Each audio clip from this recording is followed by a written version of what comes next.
eu queria levantar um tema que, assim, aconteceu comigo, você sabe, a minha nutricionista, ela sabe, eu tive desbiose intestinal. E tem se falado sobre a questão das leguminosas, né, de causar desconforto. Existe solução para isso? O que você recomenda para as pessoas? Então vamos lá. Essa questão da desbiose relacionada às leguminosas é o mesmo lance do glúten e da lactose. Não é todo mundo que vai desenvolver, não é todo mundo que tem intolerância, alergia a esses três componentes, tá? A questão das leguminosas com a desbiose, o que acontece? É um grupo alimentar que geralmente vai ser mais fermentativo, por causa das fibras que estão ali na estrutura do alimento. É uma fibra que a gente não digere completamente, isso não é ruim, é importante para o organismo. A gente tem uma quantidade de enzimas e enzimas específicas para fazer a digestão dos nutrientes presentes nesse alimento. Só que a fibra é uma fibra insolúvel, então a gente não digere. Por isso ela vai fermentar. A pessoa que tem a desbiose, que tem uma síndrome do intestino irritável, uma doença de Crohn, ela vai ter um intestino mais sensível e mais suscetível a fermentar mais do que é o normal, esses alimentos. E é daí que vem a sensação de plenitude, né? A sensação de ficar muito cheio depois de comer, a distensão abdominal, que é o estufamento, os gases, pode dar dor de cabeça também. Se é uma pessoa que está em um nível de desbiose muito avançado, ela vai ter queda de cabelo, porque a desbiose em si vai reduzir a absorção de nutrientes, vai fazer esse intestino ficar doente, de fato. Mas isso não é culpa das leguminosas. É uma condição que a pessoa desenvolveu ao longo de muitos anos, ou porque ela tem muito contato com alimentos alergênicos, ou porque ao longo da vida ela teve uma alimentação muito ruim. E aí o crescimento de bactérias gram-negativas que a gente fala, que são as ruins, está muito maior do que as bactérias gram-positivas, que são as boas. E ela desenvolve a condição de desbiose. E o que a gente faz para melhorar esse desconforto com as leguminosas? Remolho.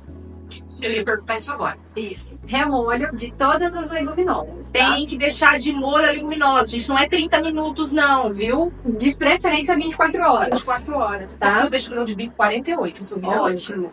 Eu sou ele é vida mais útil. ainda. Hã? Ele é mais fermentativo ainda. De todas as leguminosas, o grão de bico é o mais fermentativo. Quanto maior ela, mais fermentativa. Tem essa questão ou não? Não. Na verdade, o grão de bico é a fibra dele. A constituição e os nutrientes que estão ali, porque eles interagem entre si. Isso, na verdade, é uma proteção da planta. A planta, quando se corta uma árvore, ela não sangra? A mesma coisa, é uma proteção da planta, só que para nós é muito importante, porque são antioxidantes. São coisas que são nutrientes que vão agregar para a nossa saúde, tá? Então, remolho, no mínimo 12 horas, para qualquer leguminosa. Quanto mais tempo conseguir deixar, se conseguir deixar germinar também, melhor. Por quê? Esses fitalatos, que é o que vai causar os gases da má digestão, eles vão ser usados pela planta para multiplicar os nutrientes dela. Entendeu? Então essa planta fica mais ativa, fica mais saudável ainda do que ela já é. E aí a gente consome um alimento muito melhor do que ele já é.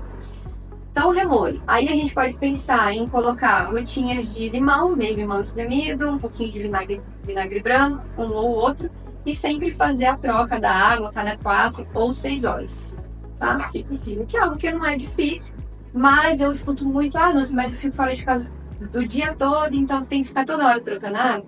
Não é toda hora, né? Porque é só ir lá, enxaguar e colocar água de novo. Pelo menos de manhã e à tarde, então... Isso, já tá ótimo, tá? Né? E aí, uma coisa que eu ia até falar, tem gente que fala, eu deixo meia hora, tá bom. Não, não é meia hora, gente, é no mínimo 12 horas, vocês estão ouvindo, né? No mínimo 12 horas. E aí, só pra gente fechar esse assunto, a gente tem os alimentos que são os FODMAPs, né? Que são aqueles de maior fermentação, não é só leguminosa.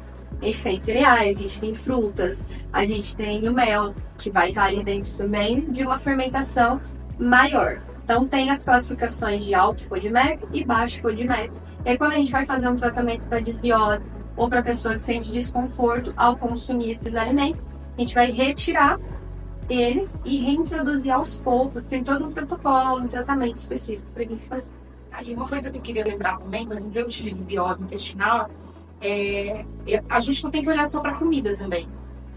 Uma das coisas que eu tive que olhar quando eu tive desbiose, eu nem comentei aqui, tô comentando agora que eu já tô melhor, foi pra mim a questão emocional. Porque eu tenho ansiedade, eu tenho várias outras coisas emocionais que também estavam afetando o meu intestino. Então, às vezes, não é coitadinha da leguminosa. Às vezes, você tá precisando realmente buscar uma ajuda, desestressar, buscar uma terapia, olhar para a questão da saúde mental, porque tudo se conversa ali. Né? Não adianta a gente só olhar para a comida, a gente tem que olhar para tudo. Que é aquela questão o intestino ser o nosso segundo cérebro. A gente tem uma ligação direta do intestino com o cérebro. Então, se o intestino está mal, ele vai afetar nossa cognição, nosso sistema nervoso central. Se o cérebro está mal, ele vai afetar o intestino. É interligado, um está se comunicando com o outro em todo momento.